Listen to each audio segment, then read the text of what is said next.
మీ ఎలాంటి వ్యాపార ప్రకటనలకైనా వెంటనే మా ఛానల్ సంప్రదించండి. నమస్తే. ఈ రోజు మన స్టూడియోలో ప్రముఖ ఆధ్యాత్మికవేత్త వేదిక్ ఆస్ట్రాలజర్ అవినాష్ దాస్ గారు మనతో ఉన్నారు. గురుగారితో మాట్లాడేద్దాం. నమస్కారం గురుగారు. నమస్కారం. ఓం నమః శివాయ. గురుగారు, సెప్టెంబర్ మాసం విశేషంగా తులారాశి వాళ్ళకి ఏ విధంగా ఉండబోతుంది? గ్రహణం తాలూకు ఇంపాక్ట్ కలిసి వస్తుందంటారా లేదా మైనస్ అంటారా? ఓవరాల్ గా ఎలాంటి పరిస్థితులు ఎదురవుతాయి, ఎలాంటి జాగ్రత్తలు తీసుకోవాలి ఈ నెల వీళ్ళు? తులారాశి కాబట్టి తులారాశి డైరెక్ట్ అంటే ఏడో ఇల్లు. అంటే ఏడో ఇల్లు అంటే కరెక్ట్ మనకు ఆపోజిట్, మన రిఫ్లెక్షన్, మన భార్య, మన జీవితం, మన లైఫ్. మంచి పాయింట్ అడిగారు మీరు. అమావాస్యతో ఏం కింద పడిపోతారా, పైకి లేస్తారా? మంచి పాయింట్. యాక్చువల్గా ఒక విషయం చెప్తాను అసలు స్టార్ట్ చేసే ముందు. నేను బేసికల్గా హోమాలు, పూజలు, యాగాలు సపోర్ట్ చేయను. మీ కష్టం మీద, మీ మానవత్వం మీద ఆధారపడండి అంట. కానీ శాంతులు, పరిహారాలు ఎప్పుడు చేయాలంటే పెద్ద తప్పు చేశారనుకోండి, ఒక గ్రహం అస్తమించింది, ఒక గ్రహం చాలా దీనమైన స్థితిలో ఉంది మీ జాతకంలో, అప్పుడు నేను అడ్వైస్ చేస్తా, శాంతి చేయించుకోవాలి గ్రహానికి, ఈ గ్రహానికి పరిహారం చేయించుకోవాలని అప్పుడు చెప్తా. ఎప్పుడు కంప్లీట్గా ఇంకా అసలు అయిపోయింది, ఇంకా ఆ గ్రహం పని అయిపోయింది, దానివల్ల చాలా డ్యామేజ్ జరుగుతుంది, అప్పుడు చేయించుకోవాలి శాంతి. ఊరికే కాదు, ఇప్పుడు మీకు సీరియస్గా ఏదైనా ప్రాబ్లం వచ్చింది అనుకోండి, రోడ్డు మీద నడుచుకుంటూ వెళ్తున్నారు, ఒక మంచి రాడ్ మీ బాడీ లోపల నుంచి వెళ్ళిపోతే ఏం చేయాలి? ఫస్ట్ హాస్పిటల్కి పరిగెత్తాలా? శాంతి పరిహారం కూడా అదే. ఎమర్జెన్సీ వస్తేనే చేయించుకోవాలి. చిన్న సూది తగిలింది, ఒక చుక్క రక్తం కూడా రాలేదు, దానికి హాస్పిటల్కి వెళ్తారు ఎవరైనా? ఎవరు వెళ్తారా? వెళ్ళి అపోలోలో జాయిన్ అయ్యి ఒక 2 కోట్లు 3 కోట్లు ఇస్తారా? చిన్న గుచ్చుకుందండి సూది, బిల్లు ఎంతైనా పర్లేదు ఎవరైనా అంటారా? కత్తి దిగిపోయింది లోపలికి అంట, అప్పుడు పోతాడు అపోలోకు, యశోదాకు కదా, నిమ్స్కో. శాంతి పరిహారం కూడా అదే. సో బేసిక్గా మీరు అడిగే క్వశ్చన్ మీరు ఎంత డెప్త్లో అడిగారంటే దానికి ఒక ఆన్సర్, ఒక రకమైన ఆన్సర్ చెప్పా. ఏంటి వీళ్ళ జీవితం కిందకి వెళ్ళిపోతుందా, పైకి వచ్చేస్తుందా అంటే మరీ అంత కిందకి వెళ్ళిపోదు, మరీ అంత పైకి వచ్చేది. బేసిక్గా జనరల్గా చెప్పుకుంటే మీరు కొంచెం సీరియస్గా కాబట్టి సీరియస్ ఆన్సర్ చెప్పా. అది లైఫ్ టర్నింగ్, ఇంకా భార్య వదిలేసి పారిపోయింది వేరే వాడితో, కడుపులో కత్తి దిగిపోయింది, అది ఇంకా సిచ్యువేషన్ వేరులే. అది ఇంకా అప్పుడు అది స్టోరీనే వేరు. ఇంకా అది అప్పుడైతే నిజంగా శాంతి హోమం జరిపించాలి, పరిహారాలు చేసుకోవాలి. ఇప్పుడు మనం నార్మల్గా తులారాశి గ్రహస్థితులు చూద్దాం. శుక్రుడు 11వ ఇంట్లో, 12వ ఇంట్లో సూర్యుడు, లగ్నంలో కుజుడు, 10వ ఇంట్లో గురువు. ఫస్ట్ ఆఫ్ ఆల్ ఒక గైడెన్స్ అనేది దొరుకుతుంది 10వ ఇంట్లో గురువు. కెరియర్ పట్ల గైడెన్స్. మీరు జిమ్లో జాయిన్ అయితే గైడెన్స్. చాలామంది జిమ్లో జాయిన్ అవుతారు, ఏం తెలియక నెల అయ్యేసరికి లేకపోతే 10-20 రోజులు మానేస్తారు తెలుసా? జిమ్ జాయిన్ అయ్యే వాళ్ళు 10-15 రోజులకు మానేస్తారు. ఎందుకంటే సరైన మనిషి దొరకడు. నాకు దొరికాడు అనుకోండి, ఫర్ ఎగ్జాంపుల్, సరైన మనిషి జిమ్లో 6 ప్యాక్ తీసి కండలు వీరుడిని అయిపోయి అసలు 6 నెలలు అయిపోతా. అదే నాకు గురువు దొరకలేదు అనుకోండి, మామూలుగా 20 రోజులు అలా వెళ్ళి ఎవరైనా అంతే కదా, జిమ్ జాయిన్ అయ్యి ఫస్ట్ మానేస్తారు ఎవరైనా. మనము రీసెర్చ్ జరిగింది, 88% అంటే జిమ్ మెంబర్షిప్ తీసుకున్న వాళ్ళందరూ మానేస్తారంట ఫస్ట్ మంత్లోనే. ఇయర్లీ మెంబర్షిప్ తీసుకుంటారు, మళ్ళీ మానేస్తారు. ఎందుకంటే సరైన మనిషి చెప్పేవాడు లేడు. ఏం తినాలి, ఏం వేసుకోవాలి, ఎలా ఎక్సర్సైజ్ చేయాలి చెప్పేవాడు లేడు. వీడు అలా వెళ్తాడు, 4 దిక్కులు 4 గోడలు చూస్తాడు, అంతే, రివర్స్. మళ్ళీ బోర్డు జిమ్కి అమ్మ ఈ నొప్పి ఆ నొప్పి అంటాడు. ఆ నొప్పులు రాకూడదు అంటే ఏం చేయాలి, ఏం చేస్తే ఎక్కువ చేయొచ్చు, అదే ఉంటుంది ఫార్ములా సిస్టమ్. సో ఇప్పుడు ఇది చెప్పేది ఏంటంటే మీకు గైడెన్స్ ఉంది, 10వ ఇంట్లో గురువు ఉన్నారు కాబట్టి మీ కెరియర్లో గైడెన్స్ ఉంది, మంచి గైడెన్స్ దొరుకుతుంది. మీ టీం లీడర్ కావచ్చు, మీ జీవితంలో ఒక మనిషి కావచ్చు, ఎవరైనా సరే మీకు హెల్ప్ చేయబోతున్నారు మీ కెరియర్లో. కంపల్సరీ ఒక మంచి అడ్వైస్ ఇస్తారు. మహాభారతంలో అర్జున్కి కూడా కృష్ణుడు అడ్వైస్ ఇచ్చాడు కాబట్టి అర్జునుడు మొత్తం కౌరవులు వేసాడు. కృష్ణుడు అడ్వైస్ లేకపోతే చాలా కష్టమయ్యేది అర్జున్కి. విరాట్ కోహ్లీకి కూడా ఒక అతను కోచింగ్ ఇచ్చారు. గురువు అనేవాడు మోస్ట్ ఇంపార్టెంట్. గురువు లేకపోతే జీవనం లేదు, జీవితం లేడు, మనిషి లేడు. కానీ ఈ నెల మీకు తులారాశి వాళ్ళకి ఒక గురువు ఉన్నాడు. దానివల్ల మీకు జరిగే అడ్వాంటేజ్ ఏంటంటే లగ్నంలో కుజుడు అంటే జీవితం మారుతుంది. ఫస్ట్ లోపల హ్యూమిలిటీ వస్తుంది. హ్యూమిలిటీ అంటే మానవత్వం. ఇప్పుడులాగా రాక్షసుడుగా నువ్వు రోడ్డు మీద తిరిగి ఈవ్టీజింగ్లు చేస్తూ అమ్మాయిని కింద మీద చూస్తూ రాక్షసుడుగా ప్రవర్తిస్తున్నావు, మందు తాగేసి 10 మందిని కొట్టడం, ఇవన్నీ పోతాయి. అంటే చెడు గుణగణాలు ఉంటాయి కదా, అవన్నీ పోతాయి. కుళ్ళు, కుతంత్రాలు, మందు, అమ్మాయిలు, ఆ బ్యాడ్ ఇన్ఫ్లుయెన్స్ అంతా వెళ్ళి గుడ్ ఇన్ఫ్లుయెన్స్ అనేది స్టార్ట్ అవుతుంది. గురువు రావడం వల్ల పని నేర్పించడం కాదు, ఎలా బ్రతకాలో కూడా నేర్పించేది గురువు. ఏం తినాలి, ఏం తాగాలి, ఎవరికి ఎంత మర్యాద ఇవ్వాలి, ఎవరికి ఎంత రెస్పెక్ట్ ఇవ్వాలి, ఏ అమ్మాయిని అమ్మలాగా చూడాలి. దుర్గాదేవి స్వరూపం కదా అమ్మాయి అంటే. సో అమ్మాయిని ఎన్ని రకాలుగా రెస్పెక్ట్ ఇవ్వచ్చు. నాన్నగారికి రెస్పెక్ట్ ఇవ్వాలి, తాత అమ్మమ్మ వాళ్ళకి రెస్పెక్ట్ ఇవ్వాలి. మన తాత కాదు, ప్రతి తాతకి రెస్పెక్ట్ ఇవ్వాలి. వాడెవడో తాత ఉన్నాడు కొబ్బరికాయలు అమ్ముతాడు రోడ్డు మీద, వాడికి ఇచ్చేది ఏంది అని కాదు. అతను ఒక మనిషి, అతనికి ఒక వయస్సు ఉంది, అతను కూడా కష్టం చేస్తున్నాడు, సంపాదిస్తున్నాడు, ఫ్యామిలీని పోషిస్తున్నాడు.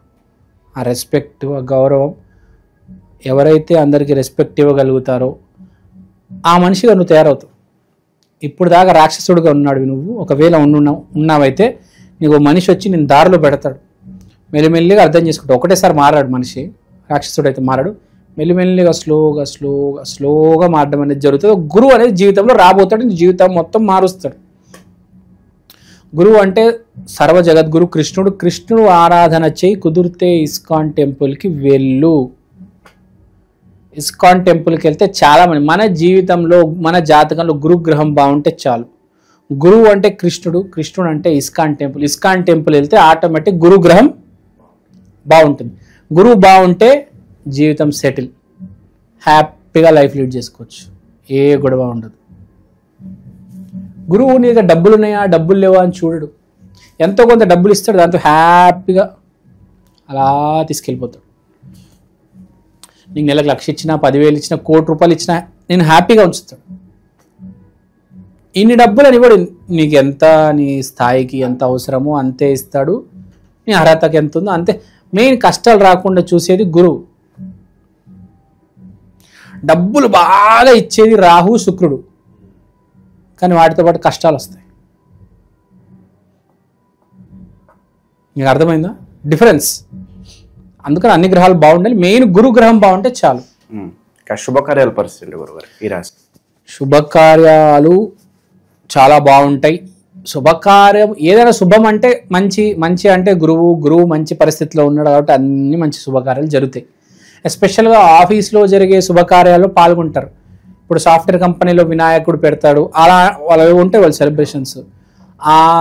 అలాంటి ఫెస్టివల్స్లో అలాంటి సెలబ్రేషన్స్లో మీరు ఇన్వాల్వ్ అవుతారన్నమాట. మీ ఇంట్లో పెట్టే వినాయకుడు కంటే బయట మీ గల్లీలో, మీ ఏరియాలో, మీ ఆఫీస్లో పెట్టే వినాయకుడి దగ్గర సెలబ్రేషన్స్ ఎక్కువ మీరు సెలబ్రేట్ చేస్తారు. తర్వాత ఐసైట్ జర జాగ్రత్త, ఐసైట్ కొంచెం వీక్ అయ్యే ఛాన్స్ ఉంది. ఐసైట్ కొంచెం జాగ్రత్త. కొంచెం మీకు చూపుతో ఏమైనా సమస్య వస్తే కంటి డాక్టర్ చూపించండి, చిన్న సమస్య రావచ్చు. మన వినాయకుడిలో ఈ లైట్లు పెడతారు, ఐస్ కొంచెం కొడతాయి, కొంచెం జాగ్రత్త. కంటే కుదిరి స్పెక్ట్స్ వేసుకుని తిరగండి. ఎవరికైనా ఎక్కువ అవుతాయి, మ్యాక్సిమం ఏం లేదు, 0.001%. తర్వాత మీకు జరిగేది ఏంటంటే మీకు అమావాస్య డైరెక్ట్ 12వ ఇంట్లో వస్తుంది, which is very very dangerous. So మీరు అమావాస్య అంటే డైరెక్ట్ కాళీ, పౌర్ణమి అంటే దుర్గా, అమావాస్య అంటే కాళీ. కాబట్టి మీరు అర్జెంటుగా తులారాశిలో ఉన్న వాళ్ళు ఫలక్నామా శ్మశాన కాళీ దేవాలయానికి వెళ్ళి అమ్మవారి ఆశీర్వాదం తీసుకోవాలి. అమావాస్య ఈ నెల సెప్టెంబర్ ఏ రోజున వస్తుందో చూసుకొని ఆ రోజు ఆ కాళీమాత గుడికి వెళ్ళి ఆశీర్వాదం తీసుకోండి. మీకు ఏదైతే చెడు రాబోతుందో అది ఆగిపోతుంది. Don't forget, please go. మీ ఇంటి దగ్గర లేకపోతే మీ ఇంటి దగ్గర కాళీమాత గుడికి వెళ్ళండి. 12 వచ్చింది అమావాస్య, కొంచెం డేంజర్, జాగ్రత్త తమ్ముడు. అందరికీ లేదు, కొంతమందికి ఏవో నేను చెప్పాను కదా, కొన్ని గ్రహాలు అస్తమించి తెలియదు ఎప్పుడు ఏది కొడుతుందో. వాడు ఏదో అమ్మాయిని మోసం చేస్తాడు, అది తిప్పి అమావాస్యకు కొడుతుంది కదా. ఇప్పుడు అమ్మాయికి నువ్వు మంచి చేస్తుంటే దుర్గాదేవి వచ్చి ఆశీర్వదిస్తుంది. అదే నువ్వు అమ్మాయిని మోసం చేస్తావు అనుకో, కాళీ రూపంలో వచ్చి ఆ అమ్మాయి నిన్ను బ్యాడ్ టైం ఫేస్ చేయాల్సి వస్తుంది. అలానే కాళీ మంచి కూడా చేస్తుంది, దుర్గా చెడు చేస్తుంది. ఇప్పుడు వీళ్ళు మంచి చేస్తారు, వీళ్ళు చెడు చేస్తారు అని నేను వాళ్ళ మీద నిందలేయట్లేదు, నువ్వే దానికి కారణం. అవి రిజల్ట్స్ అంతే. నువ్వు మంచి చేస్తే మంచి, వీళ్ళు ఎప్పుడైనా మంచి వాళ్ళే, దేవుళ్ళు దైవం. వాళ్ళు త్రూ గ్రహాలు, ఈ అమావాస్య సూర్యచంద్రుడు కలయిక వల్ల అమావాస్య, దానివల్ల నీకు చెడు జరుగుతుంది. అది 12వ ఇంట్లో లాస్ట్ స్థానంలో ఉంది కాబట్టి చెడు జరిగే ఛాన్స్ ఉంది కాబట్టి జర జాగ్రత్త తమ్ముడు. కాళీ మాత గుడికి వెళ్ళిరా, చాలా మంచిది. తర్వాత శుక్రుడు 11వ ఇంట్లో ఉన్నాడు. లగ్జరీ వల్ల ప్రాఫిట్, ఈ పర్ఫ్యూమ్ వల్ల, ఈ పర్ఫ్యూమ్ బిజినెస్ చేసేవాళ్ళు, బట్టల వ్యాపారాలు చేసేవాళ్ళు, వీళ్ళు కొంచెం మంచి సమయము బాగా కలిసి వస్తుంది. తర్వాత లగ్నంలో మనకు కుజుడు very actually enthusiasm and very మంచి సమయం, చాలా హుషారుగా ఉంటారు. మనం చెప్పినట్టు గురువు మళ్ళీ మనకు 10వ స్థానంలో ఉన్నాడు, కెరియర్లో బాగుంటుంది. సో ఇప్పుడు చెప్పేది ఏంటంటే మీకు అన్నీ సపోర్ట్గా ఉన్నాయి, మీకు అంతా ప్లస్గా ఉంది. ఆ అమావాస్య ఒకటే వదిలేస్తే అది కూడా ఏవో ఏదో పెద్ద చెడు చేస్తుంటే జరుగుతుంది అని ఏం లేదు, అక్కడ అంతా బాగుంది. ఈ తులారాశి వాళ్ళు మెయిన్గా ఏంటంటే తులభారం అంటే ఏంటి? బ్యాలెన్స్. సో మీ జీవితాన్ని మీరు బ్యాలెన్స్ చేసుకోవాలి. సో ఇప్పుడు ఈ గణేష్ ఉత్సవాలు, తర్వాత అమావాస్య, తర్వాత నవరాత్రులు, మీరు కొంచెం మీ జీవితాన్ని బ్యాలెన్స్ చేసుకొని నడవండి. ర్యాంపెంట్ సడన్ డిసిషన్స్ తీసుకోవద్దు. కొంతమంది సడన్గా డిసిషన్స్ తీసుకుంటారు చూడండి, అలాంటి పిచ్చి పిచ్చి నిర్ణయాలు తీసుకోవద్దు. స్పెషల్గా అమ్మాయిలు ఎవరో అబ్బాయిలు చెప్పారని చెప్పేసి పారిపోయి వచ్చి రైల్వే స్టేషన్లో కూర్చుంటారు, వాడు మాత్రం రాడు. అలాంటి నిర్ణయాలు తీసుకోవద్దు. మీ అమ్మ నాన్న గుర్తుపెట్టుకొని దయచేసి మీ ఇంట్లో మీరు ఉండండి. పెద్ద పెద్ద స్కెచ్లు, రిస్కులు వేయొద్దు, కూల్గా ఉండండి, చాలా ఇంపార్టెంట్. లేడీస్ జర జాగ్రత్త, ఎవరు ఎన్ని మాటలు చెప్పినా జర నేల మీద ఉండండి, గాల్లో ఎగురొద్దు. వాడెవడో వస్తాడు నువ్వు అందంగా ఉన్నావు అని చెప్తాడు, అంతే గాల్లో ఎగురుద్ది. సుష్మిత సేన, ఐశ్వర్యరాయ్ అనుకుంటుందామని. జీవితం గురించి కొంచెం ఆలోచించి, ఇప్పుడు సమయం అట్లా ఉంది అందుకని చెప్తున్నా. సమయం బ్యాడ్ ఉన్నప్పుడు మనిషి ఏం చేస్తాడో వాడికే తెలియదు, పిచ్చి పిచ్చి పనులు చేస్తూ ఉంటాడు. హోల్డ్లో తీసుకోవాలి మన జీవితాన్ని. తర్వాత ఎవరైనా అమెరికాకి వెళ్ళాలంటే మోసాలు జరిగే అవకాశం ఉంది. వీసాలు అవన్నీ జర జాగ్రత్త, ఏజెంట్లు కొంచెం మోసం చేస్తారు, కొంచెం జాగ్రత్తగా ఉండాలి. తస్మాత్ జాగ్రత్త. ఫారెన్కి వెళ్ళే వాళ్ళు వీసాలు రిజెక్ట్ అవ్వడము, పాస్పోర్ట్లు పోవడము, లేనిపోని రానిపోని ఇబ్బందులన్నీ వస్తాయి. కొంచెం జాగ్రత్తగా ఉండండి ఫారెన్కి వెళ్ళే వాళ్ళు. తర్వాత నాన్నతో గొడవ, బ్రదర్తో చాలా బాగుంటుంది, బ్రదర్ వల్ల ప్లస్ అవుతుంది బిజినెస్లో. శుక్రుడు మీ గర్ల్ ఫ్రెండ్ వల్ల మీకు డబ్బులు వస్తాయి, ఆమె మీకు గిఫ్ట్ ఇస్తుంది, ఏ ఫోనో బైకో ఏదో గిఫ్ట్ ఇస్తుంది. సో అన్నీ బాగున్నాయి, కెరియర్ బాగుంది, గర్ల్ ఫ్రెండ్ బాగుంది, భార్య సక్రమ రీతిలో మీకు హెల్ప్ చేస్తుంది, అంతా బాగుంది. కొంచెం ఒకటే చిన్న రెమెడీ చేసుకోండి. అంటే ఎందుకంటే మనకి ఎక్కడో ఏదో జరిగిపోతుందని ఏదో లోతుల్లో అర్థమవుతుంది కానీ తెలియట్లేదు అది ఏం జరుగుతుందో. కాబట్టి చిన్న రెమెడీ చేసుకోండి. తులారాశి వాళ్ళు చేసుకోవాల్సిన రెమెడీ ఏంటంటే శుక్రుడికి సంబంధించిన రెమెడీ, తెల్ల చీర నవరాత్రుల్లో 6వ రోజు, తెల్ల చీర నవరాత్రుల్లో 6వ రోజు అమ్మవారికి ఇవ్వండి. చాలు, ఆ రెమెడీ అద్భుతంగా పనిచేస్తుంది. దీని మించిన రెమెడీ లేదు. కంపల్సరీ తులారాశి వారు కక్కుర్తిపడి 200 చీర ఇవ్వద్దు, కొంచెం ఇన్వెస్ట్ చేసి 1000-2000 పెట్టి మంచి తెల్ల చీర, మంచి డిజైన్ ఉన్న చీర అమ్మవారికి ఇవ్వండి.